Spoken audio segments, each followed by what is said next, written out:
Yeah, welcome back. So let's get into the conversation now. We started the show with the headlines from the New York Times that read, "Worst economic crisis in a generation torments Nigeria as prices soar." And in recent news, the presidency has denounced that report by the New York Times article titled, "Nigeria Confronts Its Worst Economic Crisis in a Generation," criticizing it as biased. Now, the article highlighted Nigeria's economic struggles, blaming them on the policies of the Tinubu administration. Well, however, Bayo Onanuga, special advisor to President Tinubu on information and strategy, refuted these claims, emphasizing the positive aspects of the economy and stressing ongoing efforts to address challenges. He clarified that the president inherited rather a terrible economy that has caused the current economic downturn. Now, in a related development, President Bola Tinubu's administration has not released budget performance reports since it came into office in May 2023. And this action violates the Fiscal Responsibility Act. Now, this lack of transparency in government spending raises concerns as these reports are meant to inform Nigerians about public fund allocation and how the budget is being spent, so people can track the spending and how infrastructure is also being laid out. Now, despite consistent quarterly budget performance reports from 2015 up until 2022, no reports have been issued since Tinubu took office. Now, this breach of the Fiscal Responsibility Act underscores worries about fiscal transparency and accountability in the current administration. Now, meanwhile, Nigeria's inflation rate surged from 33.67% to 33.95% in May, posing a risk of more Nigerians falling into multi-dimensional poverty. In fact, that phrase, multi-dimensional poverty, it's something that has just been added to the lexicon of Nigerians. Well, the latest Consumer Price Index report by the National Bureau of Statistics revealed a food inflation rate of 40.66% in May. Now, May 2024, up from 24.82% in May 2023, attributed to various factors impacting different food categories. Now, these developments highlight the challenges facing Nigeria's economy and the need for transparent and effective governance to address them. Well, we have joining us in the studio Mr. Akin Fatunke, who is an economist and a communications consultant, and here in the capacity of a public affairs analyst. We also have, right beside him, Prince Francis Chilaka, who is a public affairs analyst. Good to have you, gentlemen. Welcome to the conversation. Good morning. Thank you. Thank you very much, and good morning. Now, I've heard your view, Mr. Akin, on the New York Times reports and the response that came from the presidency. Let me get your view now, Prince. With Bayo Onanuga responding, it begins to seem like Nigerians themselves are not aware of the hardship that they are in when government seems to be on the defensive, telling us that you inherited a bad economy. And one wonders, why then do we have elected officials, if not to address issues that we all cannot come together to address? So we appoint somebody to address those issues. If the economy was terrible before you got in there, you've spent over 365 days in office. Nigerians expect that you will have started sorting out the economy and people will have some sort of cushioning effect, something to fall back on. But what we hear is sacrifice. That's what we hear most of the time, sacrifice. Nigerians need to sacrifice. Nigerians need to understand that it takes time to build a viable economy. How much more time should Nigerians, should we expect, should we take to build this economy as it stands? It's 1 year down, 3 more years to go, really, for this administration. 2 more years. Because the last year is an election year, campaign period. But let me say that, first and foremost, this government is unprepared, and this is the most insensitive government we're having in recent times. And unfortunately, we seem to have people who are working for this government that have lost touch with reality. They are behaving as if, oh, everything is well. And they're behaving as if they are not even Nigerians, that they are outside Nigeria, and they're reporting about Nigeria from the outside. Nigerians are going through a lot. Let us be very honest with ourselves. This is Salah celebration. Go out there, see how dry and gloomy everywhere is. People cannot afford common food items to eat. And then a president opens his mouth and he says that people should be patient. The word patience doesn't resonate in a hungry man's stomach, in a hungry man's mind, or in an empty stomach. Patience resonates in the scripture. That is where it is. It says, be patient. Be patient for the second coming of Christ.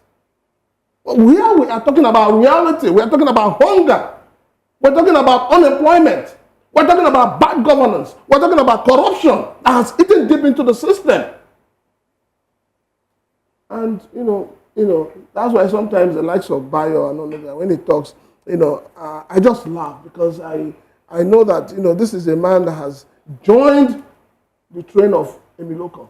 And that train is, we have come to get our own share of the national cake. Well, when you say this present administration does not have an agenda or kind of, but it gave us a renewed hope agenda. So are you saying that this policy that this present administration is dishing out is not even... What is the agenda? Renewed hope in the face of hopelessness? Renewed hope in the face of... So are we taking it back again to blame the previous administration for what we have? Wait. When you say previous administration, is it not the same political party? Is President Bola Tinubu not part of the last administration? Are we doing party Is it now not the or same one individual? that foisted Buhari government on Nigerians? Prince Francis, are we doing party over individual or individual over party? No. How do we measure? How do we measure? You cannot separate them. Based on the kind of politics we run in this country, you cannot separate them. Now, some will say that. Let me finish. If, for instance, another party had won election, we know the propaganda that played out 2014 to 2015 elections. We all know it. We are all Nigerians. We saw what happened at is it that Nigerians actually were calling for a new government system in Nigeria? Do you think there's a propaganda? Because we could also remember that during this period, PDP was the one there. And Nigerians were calling for change. Why were they calling for change? We need to be very sincere with ourselves. Why Nigerians were calling for change? As at that point in time, Nigerians were calling for change because of the insecurity in the land. But has it abated? It's gotten worse. Was that not the change Nigerians want that they actually have now? No. Nigerians were asking for change. Buhari was talking of change. And we need to get those facts straightened out. Nigerians said they wanted change. They wanted good governance. They wanted a government that had, the people at its mind. But what we got was what? We got change. Nigerians got change. And then we moved from change, we got into hopelessness. We got into a system where nothing seems to be moving forward. And then this government keeps telling you, be patient, be patient. You bought cars for senators, 160 million naira, in a country where there's abject poverty. In a country where you say people are moving, they are not moving from poor to the poor of the poorest. I'm coming. I read Bayo's response. Rejoinder, as he called it, and I laughed. And he said, "Oh, inflation has, inflation has come down, but as of today, inflation is 33.9 or 33 point something. So where we go? We're going to hyperinflation." I said this thing a few weeks back. Are you of the school of thought that feels that this administration is using propaganda to govern? Everything about this government is propaganda. Right. There's nothing this government has said that has brought relief to the ordinary Nigerians. Let's get Mr. Akin into this conversation. Talking about the slogan, renewed hope. We do know that the budget of renewed hope has, proposed 27.5 trillion naira with an estimated revenue of 18.32 trillion naira and 8.7 trillion naira for the 2024 fiscal year. Projects have been going on, especially in NDAs, with little or no measure to track these things. And Nigerians are beginning to wonder if this administration is not just solely interested in enriching itself to the detriment of Nigerians. What say ye? And so propaganda, for clarity, let me repeat that the good book says there's a time and place for everything under heaven. To everything there is a season. And I mentioned my position as regards what Bayo Oniniga said or attempted to say, propaganda or no propaganda. It's a time for us to keep quiet and walk the talk. Francis has laid it out. Who is denying the fact that we don't have, that things have gone from good, okay, well, I don't know whether it has ever been good, from bad to worse, but that's true. But do you think Nigerians need to be more patient with this administration? Wait a minute. And that is where perhaps the propaganda starts and stops. All governments say that. And for me, as an analyst, I believe that the real problem with Nigeria is the structure. We don't have a structure that everybody does a game of musical chairs, so it's my turn. Yeah, what exactly is the structure? Nigeria is structureless. We have a constitution that's not working. We have a constitution that will not take us to anywhere. And we have situations where, like Francis said, you are being insensitive. That's true. Isn't there the possibility that this structure can be what Peter Obi used in his campaign movement, particularly saying that the people David, can be the structure? David, that's where I'm going. David, please don't let's reduce this into Peter Obi or whatever. No. When you say structure, I wanted us to be clear my with point it. To you. If you're saying constitutionally, my point to you, I don't want to be distracted in my thought here. Yeah.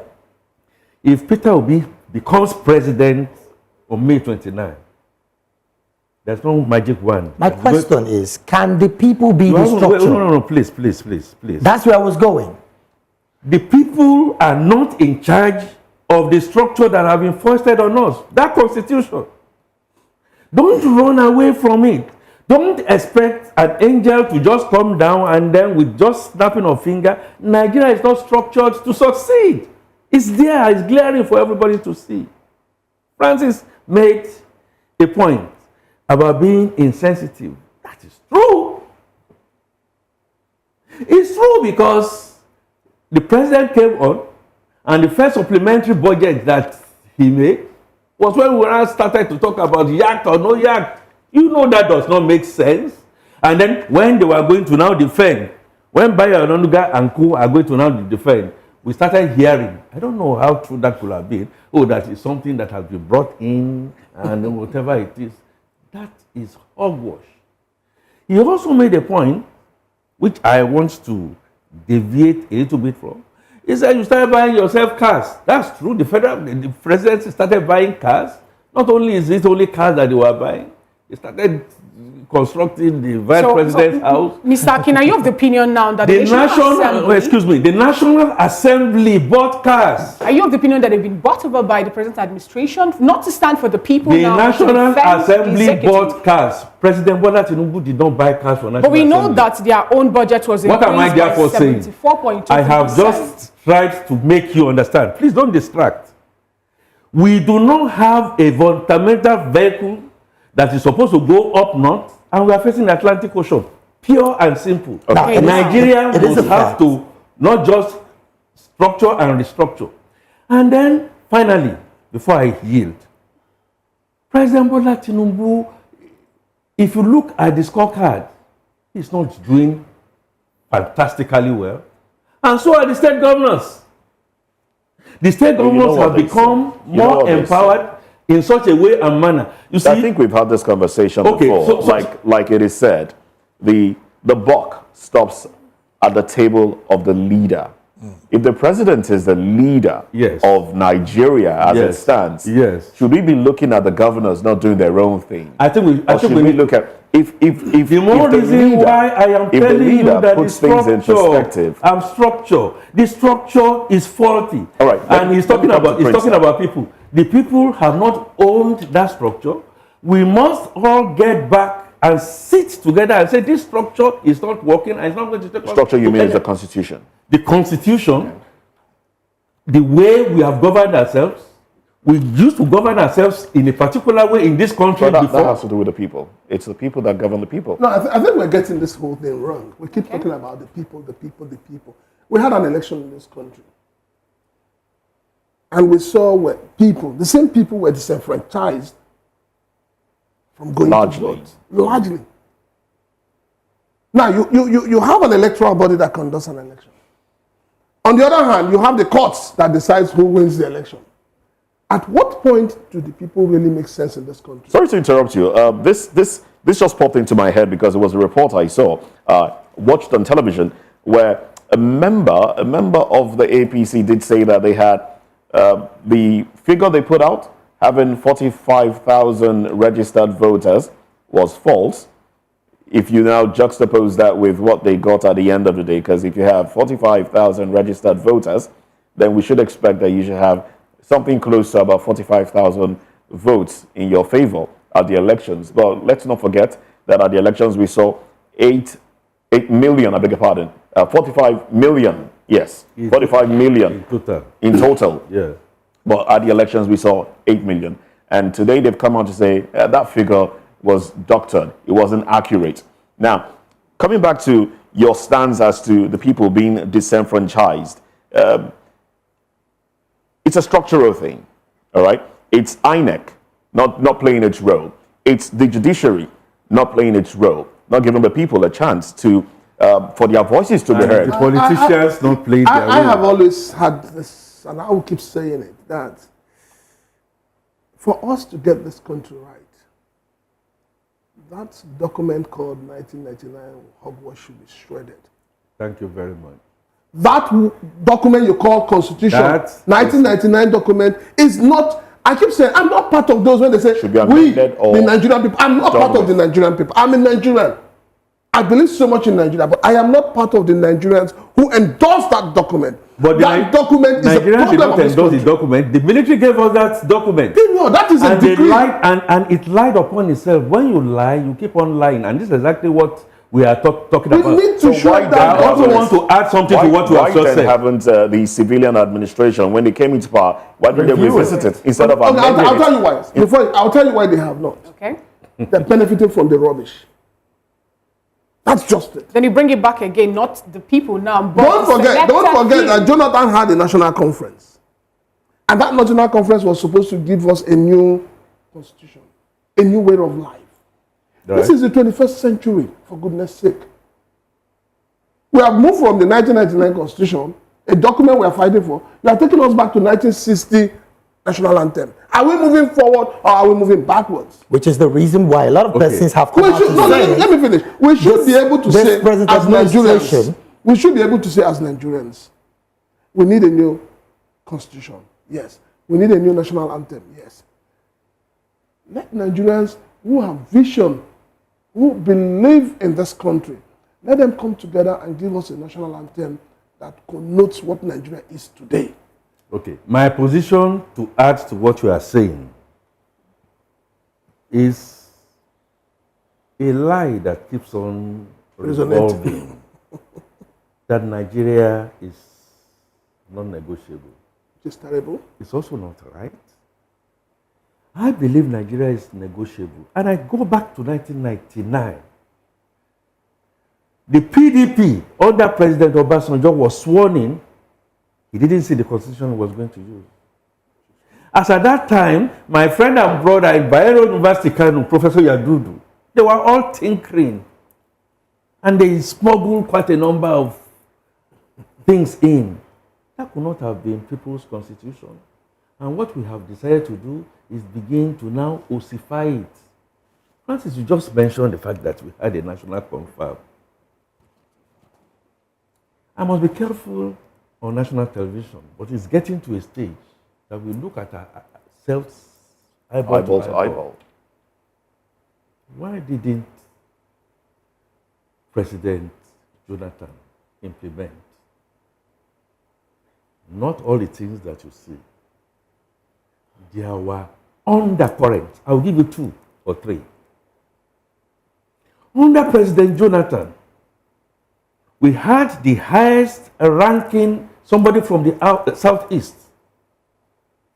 in the military, and he was making a lot of incursion against Boko Haram. We saw it. Jerika was working. Yes, which is true. Suddenly we slept and woke up, and somebody was now then saying Jerika is going to face this, is going to face whatever it is, and President Jonathan Caved in. retired him. President Jonathan is still one of my favorite chaps. Was forces came and retired him. That's another one I will give. We had President Jonathan announce another very vibrant, beautiful, because I know I was in the private sector. Udimegu was in National Breweries to head the National Population Commission. He decided he was going to put out his vision. It's all clear. And I remember NNPP's Kwankwaso, that his party is ruling Kano State, all went within PDP and went to Mr. President and said, no, why should he be saying? Because he wanted to change the apple cart that Harold Smith has said from the onset, Nigeria is on false ground. So when I say structure, I know I mean structure. The third one is, either during Obasanjo's time, during Jonathan, Buhari, and the present governor. When you do not have equity and you do not have justice, okay, let's just say equity. 1, 2, 3, 4, there are 5 of us on this table. And each of us will have just one vote. Or we are supposed to be 5 regions. And if we are broken down into the north and the south, and we have a region, I am not pursuing the Igbo agenda, but I'm only just trying to be fair. That originally, immediately after the war, that we said no victor, no vanquished, and all that, and the southeast can only boast of 5 states moving forward, southwest 6 states, and then north 774 local governments. Go to the National Assembly that we have today, and we say that, look, I believe that you are educated, you are a woman, and you should be the president of Nigeria. Is going to be shut down, irrespective. All right. Now, that brings me to this issue. In other words, we are faltering and stuttering as we speak. For your information, there are people in this country that will tell you, we will tell you the direction that Nigeria is going to go. If the North comes on board, everybody aligns. And then, of course, they will either buy some people from the Southeast or buy from Roto. But if any of the South goes in there, we are not able to make, whether it's indigenous or whatever it is. It's interesting that we must all just raise our hands and say we cannot move beyond where we are. Excuse me. It's interesting that we're taking this conversation towards the area of insecurity, because we know the impact insecurity has had on the economy over time. Yes. Over time. Yes. Over the weekend, yes. Governor of Zamfara State did say that insurgents captured, when captured and incarcerated, are set free by Abuja. So that spells that looks like there are certain individuals that have remained at the seat of power that have consistently freed captured insurgents and thereby continually perpetrated evil, hardship on Nigerians, because insurgency is part of the reasons we are having a food crisis in Nigeria. If that has lingered for as long as it has, and now we have a different administration in office, not exactly from the north or northern part of Nigeria, shouldn't we have a change or a clampdown of the cabal as it is? Why are we still playing ping pong with that? Let me take it from a different direction. A few days back, I was I saw an interview of Dangote. Yaleko. Yes, talking about his experience. Enemies within and enemies without. And that thing really You are going to my area. It struck me so badly. He said that he used to think the cartel was in the drugs. But, Oh, yes. but Yeah. now he knows that the mafia in oil, the is worse than you can ever imagine. And immediately came to mind, who are these mafias? Who are these cartels? Who are these people who are holding 200 million Nigerians down? What are they benefiting? So, when we talk about insecurity in Nigeria, we've all been opportune to listen to interviews of people in government who have told us that before the 2015 election or so, that they brought in people to come and get ready to create mayhem if the election does not go the way they wanted. Exactly. Who has been arrested? Who has been persecuted? Why is it that we're running two laws in this country? We have one law for the rich and mighty. We have one law for the poor and the poor of the poorest. Mr. Prince Chilaka, this is 2024.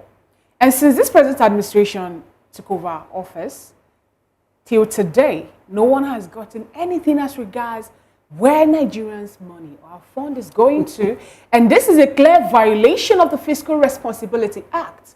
Why is it that no one is being held responsible for that? The government is clueless from day one. The government is not prepared. Well, we've been getting this record since Wait. You see, 2009. the thing is this. You know, I keep saying, so most times, the name you give to a child tells a lot about that child and the future of that child. You see, during the campaigns, if you'd followed very well, and this same president was, you know, he went to Chatham House and he was called upon to tell us what he was going to do. He kept, you, go and do this, you, go and do that. And people kept asking questions. Is this how you intend to govern us? Don't forget, this is the same man who stood in front of Nigerians and was telling us, balaba, blah, blah, boo, you know, all sorts. And people were just rejoicing. So are you of the opinion that... People were clapping hands to what they don't understand. Yeah, but I'm coming. We have finished all of that now. Don't forget that the first Bala Blue this government made was on the day of inauguration. You didn't have ministers. You didn't have economic team in place.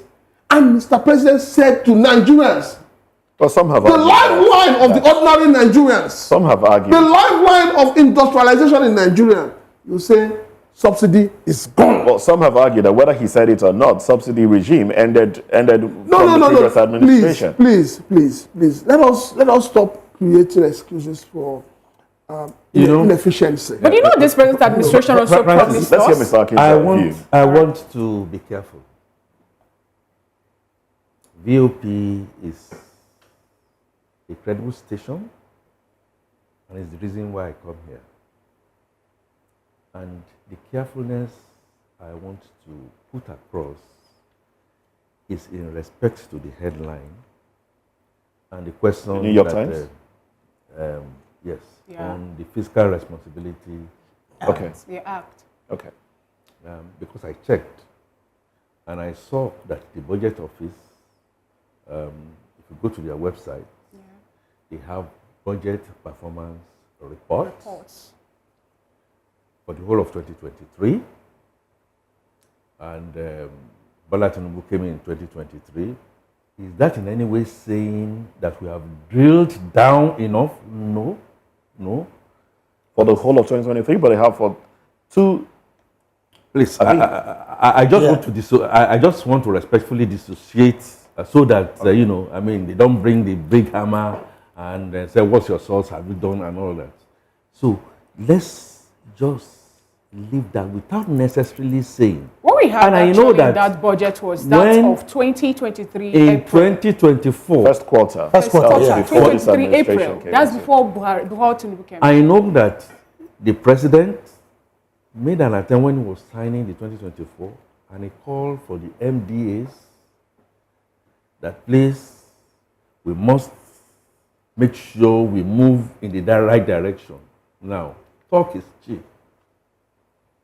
For me, what I can pick, whether you have seen that physical responsibility or is going to come tomorrow or it has come or is heading anywhere, is that Nigeria is being run aground. As an economist, Mr. Akin, now this present administration have borrowed 2.1 trillion naira. Hold on. The World Bank gave us 2.5 billion, that's $1 billion. And we are also eyeing $500 million still from the World Bank. Alone. And then the present administration dropped a budget of 28.7 trillion naira. We have a supplementary budget of 6.6, according to what they say they want to use the money for, 6.6 trillion naira for the Accelerated Stabilization and Advancement Plan, ASAP. But no one has told us where the initial budget we had for the rolling of 2024 fiscal year entered. And are you in line that we should keep quiet and watch taxpayers' money and the money that is being borrowed for Nigerians now is spent without any the problem I have with your question is that you ask a question, you are coming to conclusions, be careful. So if you call me an economist and you have asked me to come here, let me give you a picture. In fact, from where you started from, there's nothing wrong in loans. It is the efficiency of the loan and the efficacy of the loan that matters. Shouldn't you be questioning? You also said, no, hang on. You also said that it was a stabilization. The IMF came into the picture on account of. We'd like for you to wrap up your thoughts on this one in less than 2 minutes because of time. So, I disagree. I can't do it in 2 minutes, unfortunately. So, my point is, let's face the real structure. The IMF loan that came is for stabilization, unfortunately, and that is the point. We are not getting the exemplars. We are not getting the good. We are not getting the leadership. We have not been able to resolve the leadership question in this country. We are not getting the best of the best to all of us come together and say, hey, let's go in direction. Nigeria is divided. So, I am saying, how do you explain a situation where the office of the First Lady, I mean, there are so low-hanging fruit. Well, the office of the First Lady is being voted with our funds. We are already saying it. Everybody is saying it. Right. So it's not a matter of... We have to, and then I've also said to you that we need to get back to the subnational levels and we need to get straight into solving our issues. Let's get your concluding thoughts as well. Well, my concluding thought is it's not, for me, it's not about budget performance. It's not about what the New York Times have written. It's not about the response of Baya Denuna. Okay. Mine is about the Nigerian people. The hunger in the land. Hunger in the land. We need to. The poverty in the land. You see, you can't do it. People keep saying, oh, government has voted so much amount for agriculture that people are not going to the farms. Farmers are not going to the farms. Buhari has said, let's get back to the farms. How do you go to the farms when your life is not secured? When you are being beheaded? How do you go to the farms? So for me, it's about this. Let us find a way to say, let the government declare state of emergency insecurity. And food. Which other claim would say a target on a particular part of the country. Goodluck Jonathan. No. See, this is where we're getting it. No, this is where we're getting it. The insecurity today has moved from the north to the south to the east. And it's all over. It's all over. So we cannot say north. No. Somebody was captured between Apapa and... Is that not part of it? Few days back. Yes. What are we talking about? When he was captured. Look, Nigeria has ground to a halt. That's the truth. Is that the political will to getting it right? All right, then. In seconds. Is that the political will presently? In seconds. I believe all of us must push the feet of all our leaders at all levels to now then say we need to restructure Nigeria and Nigeria is negotiable. All right, then. Sovereignty belongs to the people. That is the solution. Belongs to the people. All right, we must say a very big thank you to Prince Francis Chilaka, public affairs commentator. Thank you very much for coming on the program. And also Mr. Akin Fatunke, an economist and a communications consultant, and of course, a public affairs analyst. We thank you for your time and your thoughts. Thank you very much. It's a pleasure.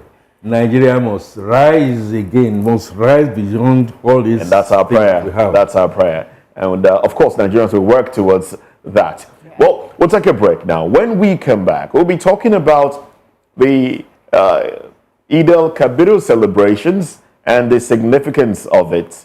Stay with us.